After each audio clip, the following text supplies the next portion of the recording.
Salam sejahtera dalam kasih Tuhan Yesus Kristus. Saudara, pagi hari ini kita akan melanjutkan firman Tuhan pada minggu yang lalu. Kita belajar kepada Daud bagaimana Daud mampu menerobos kemustahilan ketika dia menghadapi Goliat yang gagah perkasa. Yang pertama yang dilakukan oleh Daud yaitu dia harus melangkah. Nah, pada pagi hari ini kita masuk pada bagian yang kedua. Bagaimana kita bisa menerobos kemustahilan sebagaimana Daud mampu menerobos kemustahilan. Yang kedua, kita harus berada di medan perang. Nah, saudara-saudara yang saya kasih dalam Tuhan, kita akan mampu menerobos kemustahilan.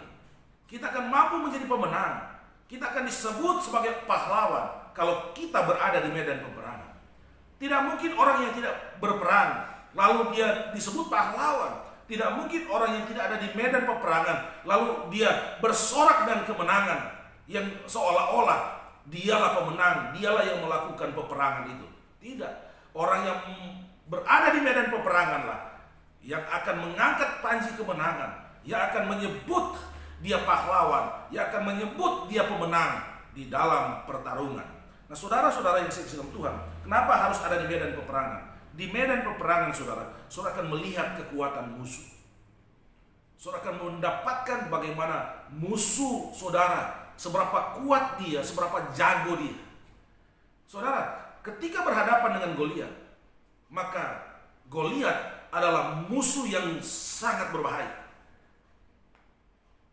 Musuh yang berpengalaman dalam bertempur, dalam berperang.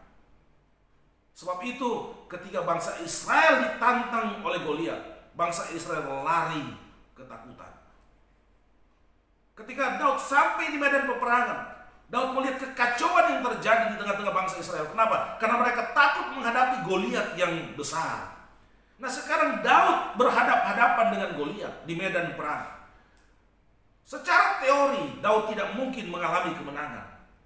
Secara teori, Daud pasti akan kalah. Kenapa? Karena Daud belum berpengalaman dalam peperangan. Daud seorang muda. Daud tubuhnya kecil, harus berhadapan dengan Goliat yang besar. Daud tidak punya persenjataan yang bagus, yang baik untuk melawan Goliat dengan persenjataan yang lengkap. Nah, saudara-saudara yang saya kasih Tuhan, nah inilah yang saya katakan, Daud mampu menerobos kemustahilan ketika dia berada di medan peperangan. Ketika dia berhadapan dengan musuh, dia melihat sesungguhnya bahwa ini musuh tidak mungkin saya kalahkan. Tapi Daud melangkah, dia penuh keyakinan hal yang tidak mungkin, maka Daud berada di sana dan dia harus mencoba. Apakah dia bisa atau tidak? Tapi Daud punya keyakinan dia mampu menerobos kemustahilan itu. Nah, saudara-saudara yang saya kasih dalam Tuhan, di medan perang juga terjadi pertempuran. Di medan perang juga terjadi peperangan yang hebat. Tetapi peperangan itu harus terjadi sehingga saudara dapat mengambil kesimpulan bahwa saudara telah mampu menerobos kemustahilan. Peperangan itu harus terjadi ketika saudara yang kecil, ketika saudara yang belum berpengalaman, ketika saudara yang tidak punya kemampuan, tapi saudara bisa melewati peperangan itu dan saudara bisa mengalami kemenangan seperti yang dialami oleh Daud. Saudara yang saya kasih Tuhan, dalam kehidupan sehari-hari, kita terkadang berhadapan dengan medan perang yang cukup berat. Saudara, kita tidak usah takut, kita harus berani melangkah supaya kita akan menemukan bahwa sesungguhnya keterbatasan kita, ketidakmampuan kita, ketika kita melangkah, kita harus ada di medan peperangan, kita juga bisa mengalami kemenangan seperti yang Daud alami. Dalam pekerjaan, terkadang kita terintimidasi dengan pengalaman kita, dengan pendidikan kita, dengan usia kita. Kita terintimidasi dengan keadaan sama di mana kita dapat melihat banyak anak muda yang produktif, anak muda yang punya kemampuan secara intelektual yang jauh lebih mampu dari kita. Tapi ayo kita berperang. Kita tunjukkan kita mampu di tengah-tengah keterbatasan kita mampu, kita bisa mengalahkan keadaan situasi yang menurut kemampuan kita seharusnya kita tidak mampu. Dalam usaha, saudara yang saya kasih dalam Tuhan, kita berhadapan dengan para pemodal besar, kita berhadapan dengan perusahaan-perusahaan yang besar, yang sudah berpengalaman, yang sudah lebih dulu melakukan kegiatan-kegiatan usaha. Kita berhadapan dengan mereka sedangkan kita mungkin terlalu kecil bagi mereka. Kita belum berpengalaman, kita baru memulai. Tapi saya mau katakan, ayo kita maju. Kalau Daud mampu mengalahkan Goliat, maka kita percaya bersama dengan Tuhan kita bisa menerobos kemustahilan. Kita harus berada di medan peperangan. Saudara tidak akan menjadi pengusaha yang hebat kalau saudara tidak ada di medan peperangan. Saudara tidak akan menjadi pekerja yang hebat kalau saudara tidak pernah berada di medan peperangan.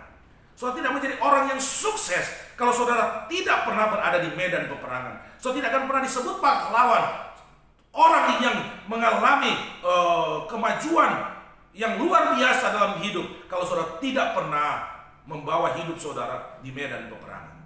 Hanya orang yang ada di medan peperangan yang akan disebut pahlawan. Hanya orang yang ada di medan peperangan akan disebut orang yang sukses. Kenapa? Karena dia bertarung dan dia menemukan, dia berhasil, dia mengalami kemenangan. Dalam 1 Samuel pasal 17 ayat 24 firman Allah berkata, ketika semua orang Israel melihat orang itu, larilah mereka daripadanya dengan sangat ketakutan. Saya melihat orang-orang yang sudah ada di medan peperangan pun bisa kalah. Seperti orang Israel ketika menghadapi Goliat, maka ketika mereka melihat Goliat yang besar, mereka lari dengan sangat ketakutan. Tetapi Daud justru mendatangi, menghampiri medan peperangan. Dia tidak takut, dia berdiri sebagai orang yang pemenang. Dia berdiri sebagai orang pahlawan yang tidak takut, tidak gentar dengan keadaan, dengan musuh yang besar. Daud mampu melawan ketakutan. Daud mampu melawan kemustahilan. Dia mampu menerobos semuanya. Dia bisa tunjukkan bahwa kekurangan, keterbatasan bukan berarti harus menjadi pecundang, harus menjadi orang yang kalah, harus menjadi orang yang lari di dalam medan peperangan. Saudara yang saya kasih dalam Tuhan, pada pagi hari ini saya mau katakan kepada saudara, siapapun kita punya peluang untuk maju berperang dan bisa menjadi pemenang. Saya mau mengajak saudara, di bidang apapun usaha saudara, pekerjaan saudara, keahlian saudara, mari saudara harus berada di medan peperangan sesuai peperangan yang saudara hadapi. Saudara jangan takut, saudara jangan mundur, karena Tuhan beserta dengan kita. Karena Tuhan pasti akan memberikan kemenangan kepada kita. Kepada orang yang benar, maka kemenangan yang gilang gemilang Tuhan janjikan. Kepada orang yang berharap kepada Tuhan, maka Tuhan akan memberikan pertolongan. Saudara, di medan peperangan, hal yang terjadi berikutnya, bagaimana mengatur strategi, bagaimana melawan musuh, bagaimana bisa menerobos, bagaimana bisa merobohkan musuh yang ada. Daud, dia punya strategi. Dia mengambil 5 batu, lalu dengan 5 batu yang kecil itu, dengan ketapel, Daud mampu merobohkan Goliat. Saudara, di dalam kehidupan kekristenan, kita harus punya strategi. Kita harus datang kepada Tuhan. Strategi yang paling ampuh, kekuatan yang paling besar di dalam medan peperangan adalah kita datang menghampiri Tuhan. Saudara melihat dalam kitab Mazmur, saudara menemukan bagaimana Daud setiap menghadapi peperangan, setiap Daud menghadapi musuh, maka Daud terlebih dahulu menghampiri Tuhan. Dia berdoa kepada Tuhan, dia memohon kekuatan kepada Tuhan, dia meminta pertolongan Tuhan, dan Tuhan datang menolong dia. Itulah kekuatan yang tidak dimiliki oleh musuh-musuh yang ada. Itulah kekuatan kita untuk menghadapi musuh yang ada. Goliat, dia tidak punya kekuatan itu, tapi Daud sekalipun dia kecil, tapi dia punya kekuatan, dia punya strategi yang jitu menghadap Tuhan yang jauh lebih besar dari Goliat, menghadap Tuhan yang jauh lebih hebat dari Goliat, menghadap Tuhan yang tidak terbatas adanya, sehingga kekuatan Tuhan menghampiri Daud, dan Goliat akhirnya kalah, dia rebah, dia jatuh, dia mati di tangan Daud yang kecil.